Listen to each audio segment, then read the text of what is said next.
Welcome back to In the Slant, here today to recap Week 7.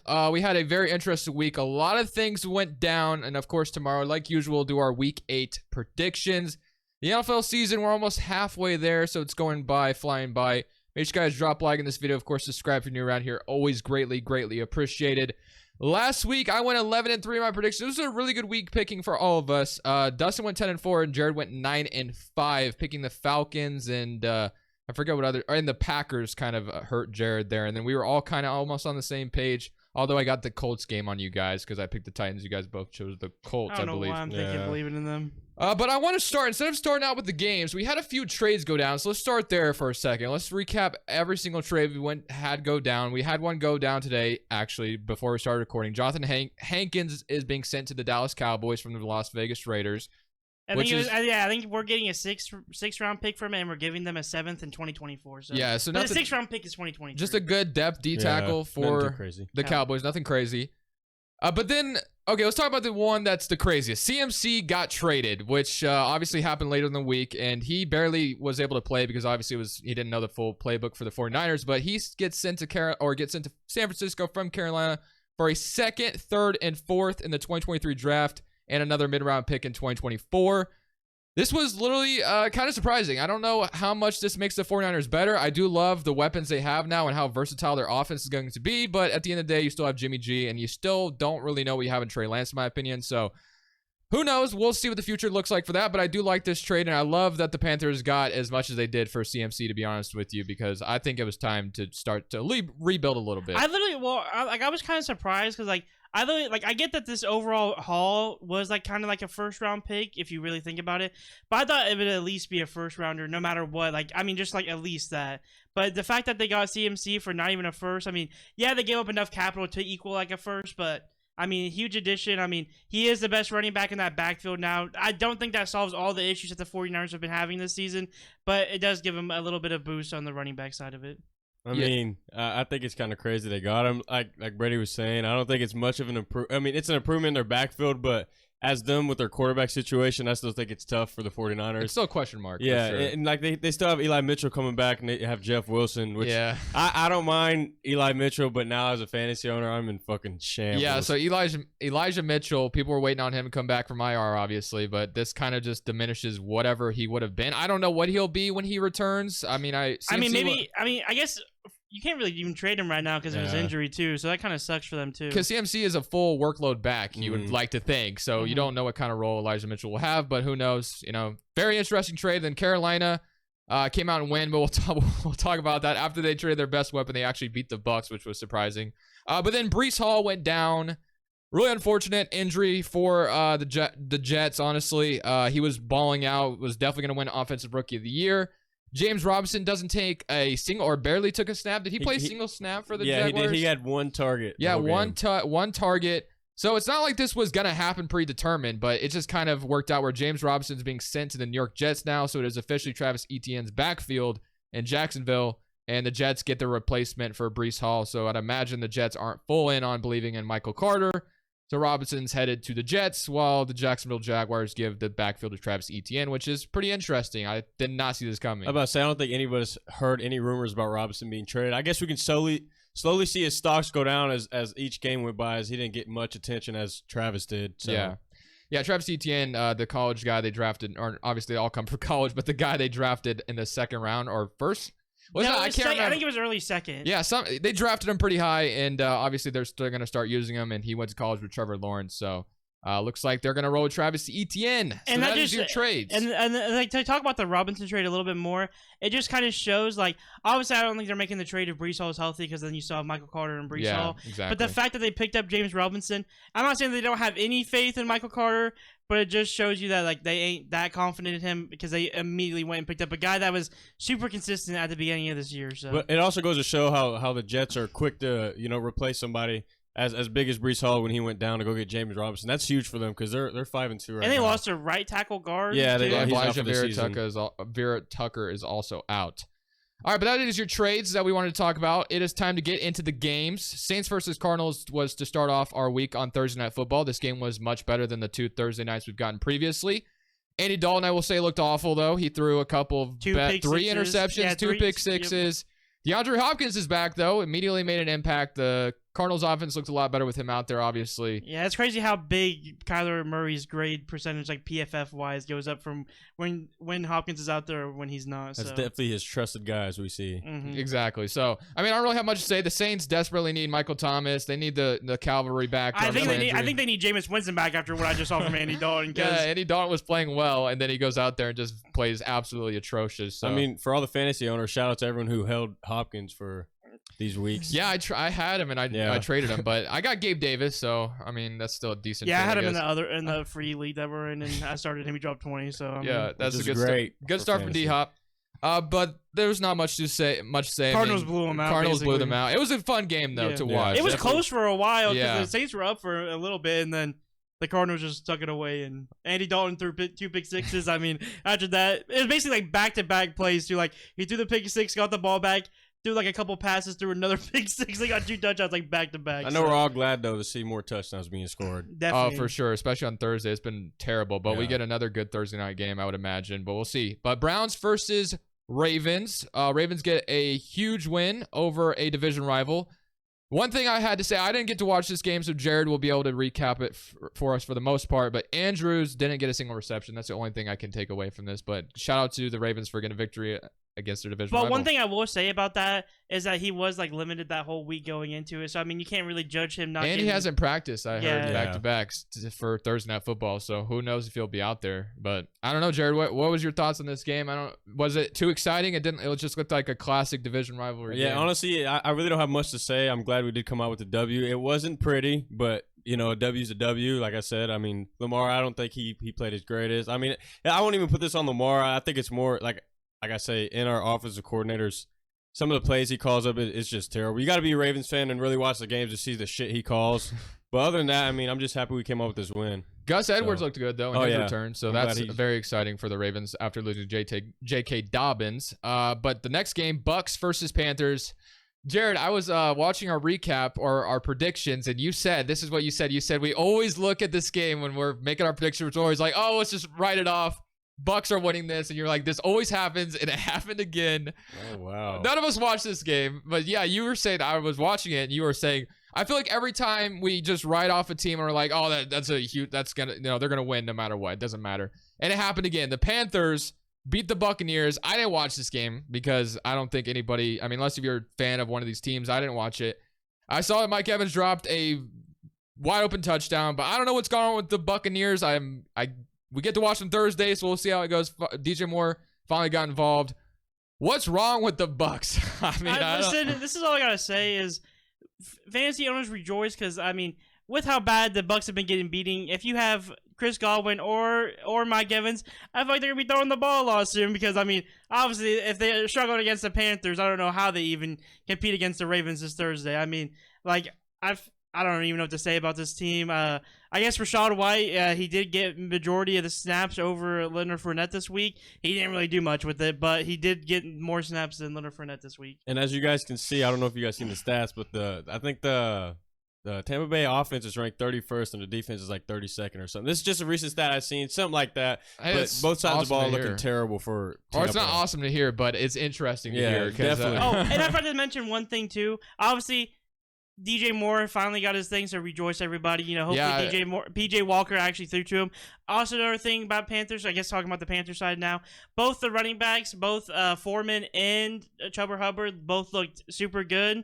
And I mean, don't know who the starter is for them yet, but it looks like a young, promising backfield for the Panthers as well. And it doesn't look like that the CMC trade was like that terrible because I mean, they got 2 running backs that can obviously get the job done as well. And despite the fact that Baker and Sam Darnold are going to be available, Steve Wilkes has already said that P.J. Walker will be the starter, at least for now. So, well, we'll look at P.J. Walker again next week. I don't know who they're playing yet, so we'll talk about it tomorrow. They play ATL. I already know because I'm starting DJ Moore and Foreman this Atlanta, week. they play Atlanta? Yeah. Oh, okay. Bengals versus Falcons. I got to say it. I hate Arthur Smith. I hate him with a passion. I don't even know the guy. But how do you, when in the game you're down like 90% of the game, how do you only throw the ball 13 times? Anybody that owns Kyle Pitts or Drake London in fantasy, just bench them, man. Just bench them going forward. I was like, you know what? Okay, this could be the week Kyle Pitts could get involved. And that's just speaking from, I mean, it's from fantasy perspective. That's the only reason why I don't like him. And it's just in general, like how I would hate to watch my team down, whatever it may be, and all we do is run the damn football. I absolutely hate that. 13 times only being, it's just crazy. The Bengals offense is back though. That's for sure. The passing offense is getting going. Jamar Chase has looked great the last 2 weeks. So the Bengals are looking scary again. But, man, I just don't know how Arthur Smith I hate the football he plays, honestly. I will, like, I'm not going to say that I sat down and watched this game, but after what Brady's been saying, I mean, Marcus Mariota has barely been throwing the ball every game. Like, I think he threw 14 throws last week, 13 this week. I mean, I don't even know. You shouldn't even have a quarterback out there at that point. I mean, he ain't doing anything anyway. So I mean, again, like I don't know how you win games. Like they just both said throwing the ball that many times, or that, you know what I mean. The weird part is they have been winning in a way. But that's what I'm saying. But it just doesn't make, like we said last podcast, it doesn't make sense on how they're winning when they're only throwing the ball this many times. Yeah, but then it came like that's not gonna win them games for you. I just thought for sure like the Bengals, you know, we're gonna go up in this game, so the game script would be in a positive way where the Falcons would throw the football. But nope. Arthur Smith says nope. We're just gonna run the football. That's it. And then you see Jamar. Like I don't get how you see Joe Burrow throwing for like 500 yards almost that game. 500 yards. And then literally you see like you have Marcus Mariota on your team. And you're like, just throw it 13 times. I'm done with the Falcons, man. I'm putting Kyle Pitts on my bench this week in fantasy. I want to start anyone from the Falcons. I'm serious. Yeah. No, the running backs, they have too many. Any receiver, tight end, or anything, you just can't trust it right now. And until the Falcons can have someone that can prove themselves or something, then no one was worth starting. Cowboys versus Lions. I watched a little bit of this game. This was kind of an ugly game in Dak's return. There was a lot of turnovers on both sides, but the Lions didn't put much of a fight up. DeAndre Swift was gonna maybe return, but he did not, so that probably hurt them a little bit. And then Amon-Ra St. Brown, I believe, got hurt in this game as well, so that's really unfortunate. But yeah, Dak didn't look too great, but like I said, this game was really ugly, and the Cowboys just ended up winning. So not really much to say about it. I thought it'd be a little bit more high scoring because it was a dome game, and both these offenses, well, the Lions lately have been terrible, but, you know, at the beginning of the season, they were putting up a lot of points, and the Cowboys, you know, could do the same thing with Dak. But nope, it was an ugly game, 24-6 victory. Not much to say. Is that just how it is going to be without Swift, I guess? Like, I mean Jamal Williams had a fumble, and that was his first fumble of his whole career, too. Yeah, Noah Brown had a fumble on the goal line. Jamal Williams fumbled the goal. Like I said, this is an ugly game. A lot of turnovers. And obviously, that if Jamal Williams would have scored a touchdown, it would have been a totally different game. Yeah, in my opinion. It would have been a little bit different. Yeah. And then you got Jared Goff throwing interceptions to Trayvon Diggs as well. It's just, like I said, a lot of turnovers, ugly football, but the Cowboys win. Yeah, fumbling at the goal line, I guarantee just sparks nothing in your team at all. Yeah, after seeing that. Like, it's one of the worst feelings ever. Trust me, I saw Gibson do it plenty of times last year, but so far this year he's been pretty good. So we'll forget about that. So next game, Giants versus Jaguars. We kind of talked about this already, but the Jaguars officially have given the backfield to Travis Etienne. James Robinson was barely involved, and we saw what happened where he got traded. But the Giants get another huge victory at the end where they were trailing, I believe, at the very end, and they get to, go up, and they move to 6-1. So the Giants, to me, have still played mid-tier teams. I'm not taking anything away from them. You play your schedule, but I'm still interested and curious to see how they stack up because we thought Green Bay was a legitimate team in a way. Like, we gave them the benefit of the doubt. But they beat the Ravens, too. I thought that was Oh, yeah, they did beat the Ravens, too. Okay, never mind. Maybe that was a fluke. Let me step back a little bit on that. So that's one team. Don't step back. Them beating us was a fluke. You can mark everybody else out but us. Okay, they're 6-1. You got to give credit where it's due. The Giants look awesome, and I can't wait to see. I mean, 6-1, you would think they're headed to the playoffs, so we're going to see how they stack up in the playoffs, and I wonder if Daniel Jones will be the quarterback of this team going forward because his fifth-year team option was not picked up. And he hasn't looked bad, though. It has not looked bad under Brian Daboll, which we figured might be the case because Brian Daboll kind of transformed Josh Allen in a way. So he might be doing the same with Danny Dimes. Maybe Daniel Jones going forward. I don't even think he's a bad start in fantasy from here on out. Yeah, exactly. So, I mean, shout out to the Giants, man. Another game we didn't get to watch too much, but 6-1 for them on the season. Nobody would have saw this coming for them. Everyone had them at the bottom of the NFC East, probably under the Commanders, and they are just proving everyone wrong. So all credit deserved to the Giants. And the Jaguars, we thought they were going to be something, but they have now come back to earth the last 3 or 4 weeks. Now I think they're 2-5 on the season. It's not a great start for the Jaguars. But like I said, Travis Etienne is the one bright spot there, I guess, for Jacksonville, if you want to take anything away from that. But anything else to add to this game for the Giants and Jags? Nope. I think I covered it all pretty much.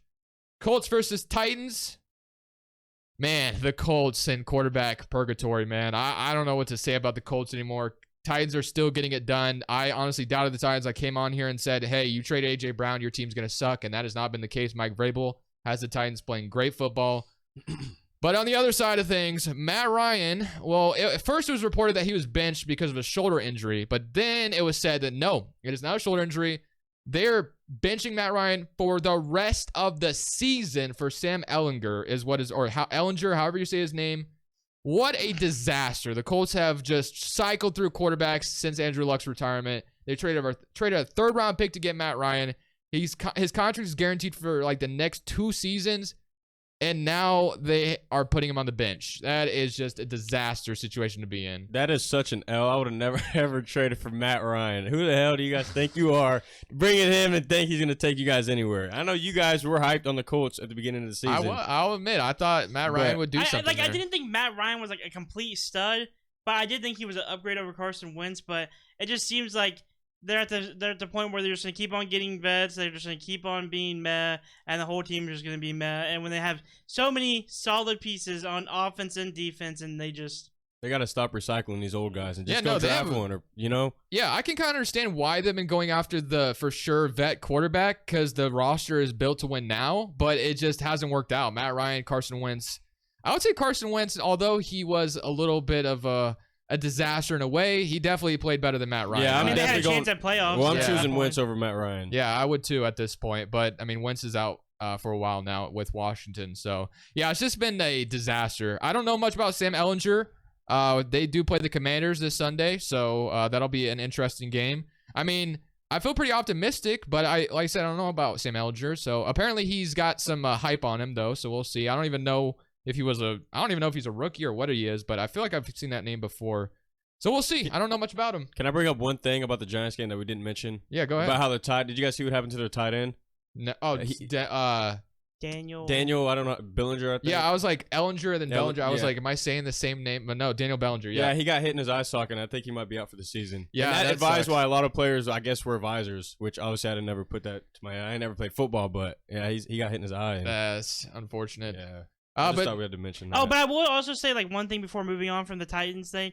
The Titans did start 0-2 for the season, and now they won 4 straight. So, I mean, it looks like they're going to be dominating that division. I mean, they're pulling away with it at this point now. So, I think that from here on out, you're just going to see the Titans make it in the playoffs. You're probably going to see, unless this Sam dude is some beast of a man and can turn the team around. We'll see. Right now, any Titans fan, you should be happy because it's looking like you guys are going to win the division to make playoffs. Is that a bold take? Titans winning the division? Yeah. I mean, at this point, I don't think it's bold. Maybe at the beginning it would have been bold, but at this point, with the way it's shaken up, I don't think so. Thought the Jags might have ran away with it, but they've looked bad the last whatever week. So, Packers versus Commanders. All right, as a Commanders fan, let me come out and say, I don't know what it is, but Taylor Heineke has just been the heart and soul of Washington for like the last 2 years, man. He's not even that great of a quarterback. I'm not going to sit here and pretend he's a franchise quarterback, but whatever it is, when he's out there, we look much better.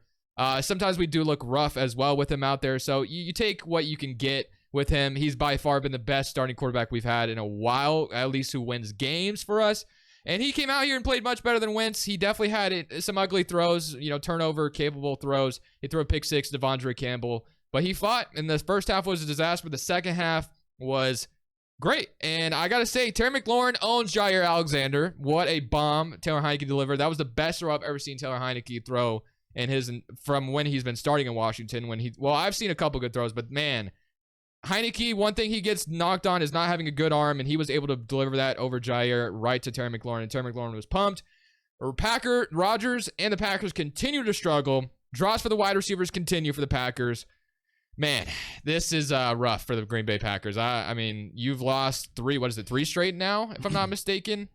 I don't know where you go from here if you're Green Bay. I mean, everyone's suggesting for them to go trade for a wide receiver, but does that even fix all the issues? Right now, their offense just looks so stagnant to me. They're not throwing it downfield anymore. They're not stretching the field. It just feels like they're going for small, short plays. I don't know what it is. The Packers just don't look as good as they used to be right now. From what one of our buddies has told me, he says that he has a lot of rookies or young wide receivers on that team, and I feel like they feel so pressured by Aaron Rodgers to, if I mess up, then this has happened. Like, you know what I mean? It's like a burden on their shoulder. I didn't mean to cut you off, but no, you're good. It's not even like a pressure. It's just a fact that like they know if they drop a catch, he's not even gonna look your way. Like he's not gonna even like when you drop a catch, like that just like knocked off a piece of the offense because Aaron Rodgers will not trust you for that rest of the game. It looks like. I mean, yeah, you can say like, oh yeah, the Packers could go trade for a receiver, but I mean, who do you even target? I guess like I've heard Jerry Jeudy. Jerry Jeudy. I guess Chase Claypool if he's on the board. I mean, I guess something like that. But like, are they? I mean, Jerry Jeudy would be a big enough upgrade where that'd be the number one. But a lot of people say target. Jerry Judy's problem is his drops too. Yeah.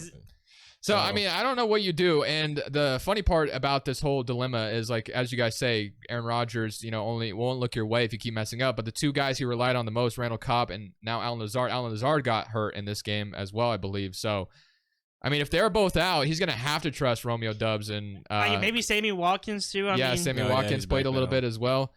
This game, it was crazy, man. Heineke came out here and he played his ass off, man. That's what he does. One thing I like to give to Heineke, the grit he has, no matter how bad the games turn out, he does not give up. From watching him play Tampa in the playoffs and then to watching this game against the Packers, man, that's one thing I give him. Like that's the one thing because I even told Brady too when Heineke was starting, I was like, it just overall better for them because like I don't know what it is, but the team just like groups up and rounds around him and like he hypes the team up, even though like. They obviously probably know he's not the best quarterback, but the fact that like he can get around the team and like make them all play a little bit better. He just gives it his all. Yeah. He leaves it all out there on the field. So Heineke is definitely not the answer long term, but man, he's entertaining to watch. So I love to keep him around. And like what you were saying with that O-line too, I mean, it's better that Taylor Heineke's out there anyways because that O-line couldn't hold. It did play a little bit better, I will say, this Sunday. They played a little bit better, which was surprising. Sauce Gardner, I got to get to this. Jets versus Broncos. Sauce Gardner once again clamps another wide receiver. Cortland Sutton was under duress. Sauce Gardner is him, man. He has been legit. Russell Wilson was out for this game. We already mentioned that Breece Hall got hurt in this game, unfortunately.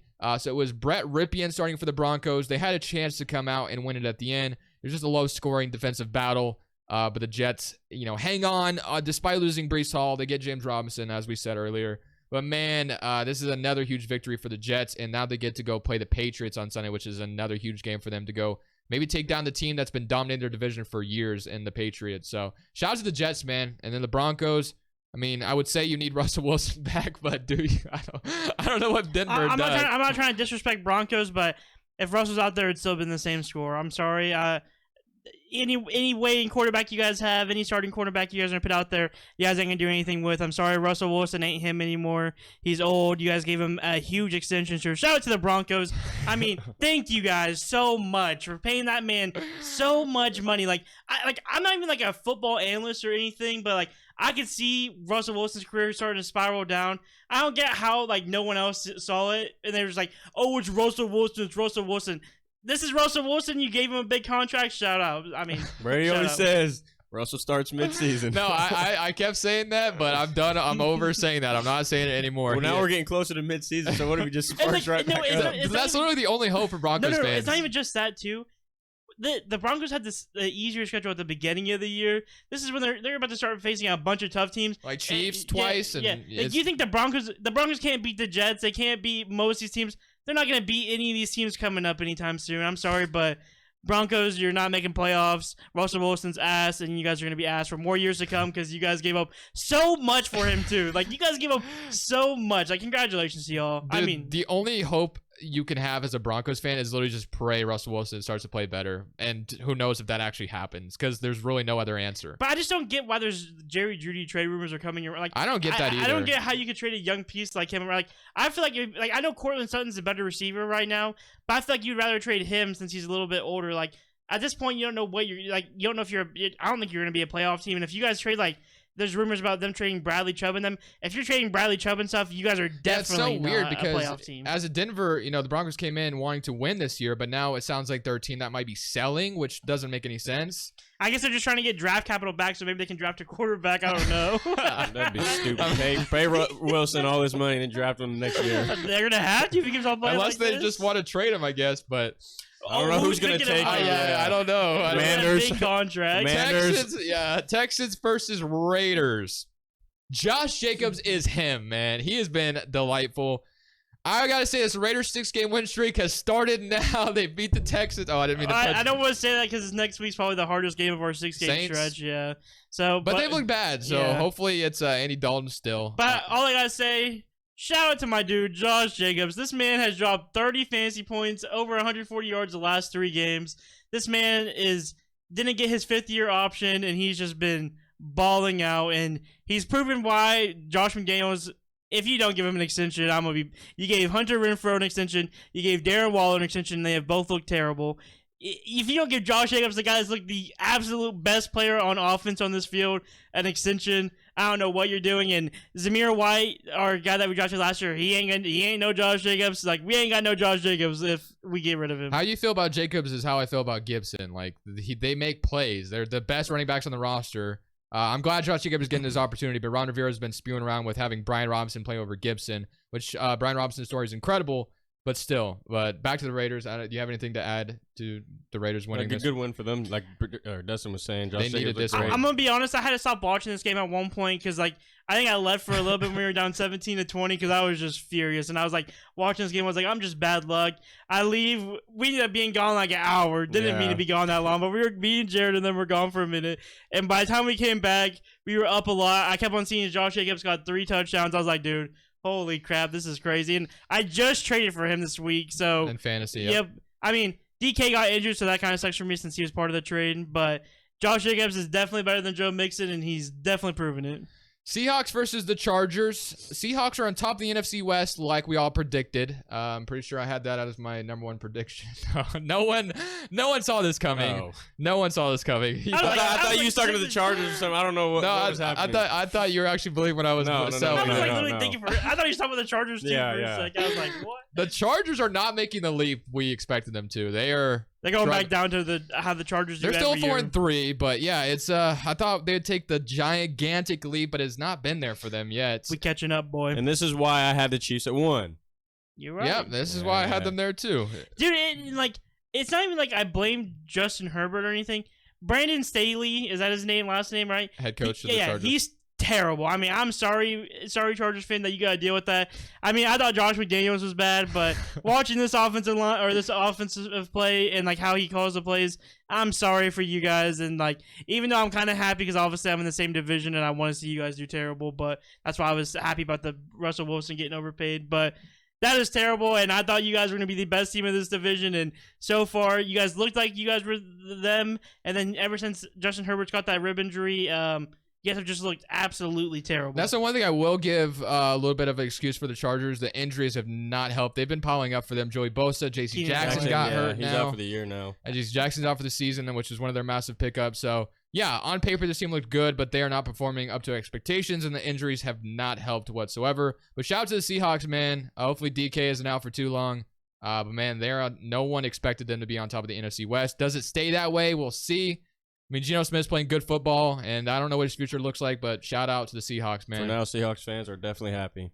Yep. Chiefs versus 49ers. CMC, like we said, got traded to San Francisco. He didn't get a full workload, though. He did look good at the beginning of the game. It looked like they were giving a bunch in the first quarter, at least. Yeah. Mm-hmm. Chiefs get a bounce-back victory. The Chiefs put up a lot of points. I didn't think they were going to blow them out like this, but holy, they blew them out. Like I always said about the 49ers, they got CMC, that's great, but still just the quarterback situation. They got a great team. Jimmy Garoppolo is not bad in my opinion, but I just don't think he's a solid game manager, but nothing He's just more. not the finishing piece for them. And just like the Chiefs are great. But at the same Trey Lance isn't much of an upgrade this year. Like, we don't know that yet. But I'm saying, like, with how he was playing at the beginning of the season, he was definitely not an upgrade over Jimmy G. And Jimmy G has looked better, but like, I mean, you're pitting Jimmy G up against Patrick Mahomes. I mean, yes, my dumbass chose the freaking 49ers to win, but that's also because I'm a Chiefs fucking hater. But literally, I don't know what the 49ers are doing, and their defense hasn't really been playing that good either. So the thing that I did like about the 49ers so much, I don't even know how I feel about it anymore. Well, my thing about Trey Lance is he's also young. That's his excuse. He don't have much experience. Yeah, I mean, I agree with that. If we could have saw him maybe for this full season, then we can kind of evaluate him more. But he's just small sample size for him so far, so we don't really know what he is yet, unfortunately. And him getting hurt does not help the case at all.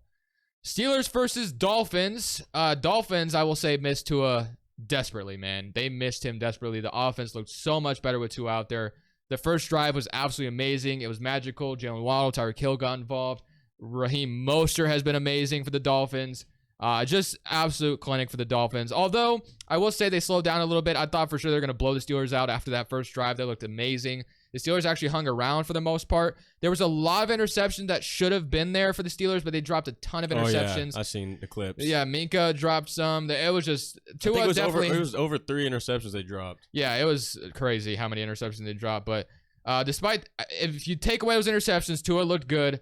And then there was a play where Tua, ran out of the pocket and ran, and people were like, "Oh my goodness," he like put his head down. So people were like, "Oh my goodness, he's gonna get hurt." But I think that's after he said he wanted to start sliding more. Yeah, he wanted to start protecting himself more. Than he's out there leading with his head first. So that's a little scary. I will say that. Kenny Pickett had a chance to win this at the end, but he throws an interception on the game-sealing drive for the Dolphins. Steelers, I don't really know what to say about them. Obviously. I mean, I don't want to call them terrible because I know their defense is stacked and all that. And they're but still out with Watt, so that's a major. I don't know how I feel. I feel like if the Steelers are a team you could see in the playoffs if they can get it together, but they're just so hit or miss every week. I mean, it wasn't a terrible game against the Dolphins, and they could. And like Brady said, if Kenny Pickett didn't throw that interception, they could have won the game. So I mean, it's iffy on them. I mean, they're not a terrible team, but they're not a great team. I feel like Kenny Pickett has some potential. Yeah, definitely. He is throwing some turnovers, but he definitely can throw the football. I'll give him that. We'll see, man. George Pickens had a touchdown in this game as well. But I'm excited. A stud. He's the number 1 there for sure. Yeah, exactly. But about Kenny Pickett, though, he's young. It's hard to put a guy like that in that type of situation go win a game. I mean, he's in the NFL. It's totally different than college. I also want to point it out. You guys know Justin Bethel? Cornerback for Dolphins. Yeah, I was about to say that. He had a great game, I thought. Oh, yeah, he did. He got an interception on Kenny Pickett as well. When who was it? George Pickens? I can't remember. It was Claypool that slipped, and then Bethel got that interception at the beginning of the game. But to end off the week, Patriots versus Bears. So Justin Fields looked amazing in this game. He was running all over the Patriots. And honestly, maybe this is Justin Fields' game. Maybe he's a Lamar Jackson 2.0, where I'm not saying he's exactly Lamar, but he can run the football, man. He knows how to do that. He's very good at scrambling. I thought for sure the Patriots, one thing Bill Belichick does great is take the best thing away from the Bears. And I would say the best thing would be Justin Fields running the ball. And he was able to do that all over the Patriots defense. I think he ended with over 80 rushing yards. Then on the other side of the ball, what is going on? Bailey Zapp or Mac Jones? I mean, at one point, Bill Belichick said that you would see both of them in the second half. Mac Jones got benched. And then Bailey Zappi came in, and he had a magical drive. He had scored 14 points for them, so it looked like Bailey Zapp was the truth. And then he came back to earth a little bit, had some interceptions, some turnovers. So I don't really know what to say so far about the Patriots. He came back more than earth. He hit rock bottom. Yeah. I was high on the Patriots. I thought the Patriots would destroy the Bears. We all picked the Patriots. Because the Patriots have a great defense and a great D-line, but still, they just couldn't hold up against the Bears.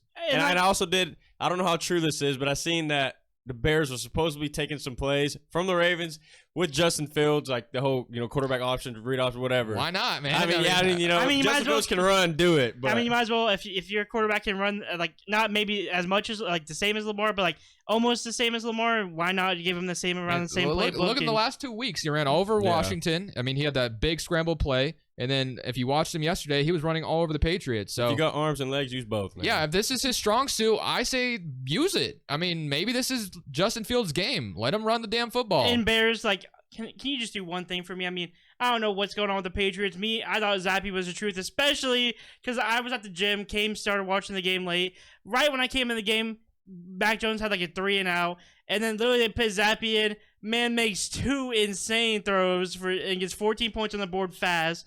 And then I just don't know after that. Not to cut you off there, we do have to give a lot of credit to Jacoby Myers for that catch. Oh, yeah. It was a little overthrown, but then he reached out and got that and then went in for the end zone. I think and that Parker catch was good too. Yeah, shout out to Parker. Despite Bailey Zapp turning the ball over 3 times, I still think he is better than Mac Jones at this 100%. point. I mean, he's looked better the last 2 weeks. It's not even a disrespect to Mac Jones because I know you were a first-round pick, but I'm sorry if I'm a Patriot. If I'm a Patriots fan and I just see how different the offenses are when Mac Jones is out there compared to when Bailey Zappi's out there. I'm starting Zappy every week. The offense just seems more electrifying when he's out there. And I know that you guys used a first-round pick on Mac Jones, but hey, if there's someone better than him in your roster, you got to start him. So I mean, if like I said, at one point it was really confusing. Bill Belichick that you said you would see both Zapp and Mac Jones in the second half, which I thought was bizarre for him to say. We never ended up seeing Mac Jones. I don't know if it's because the game got out of hand or what, but if Zapp is the starter going forward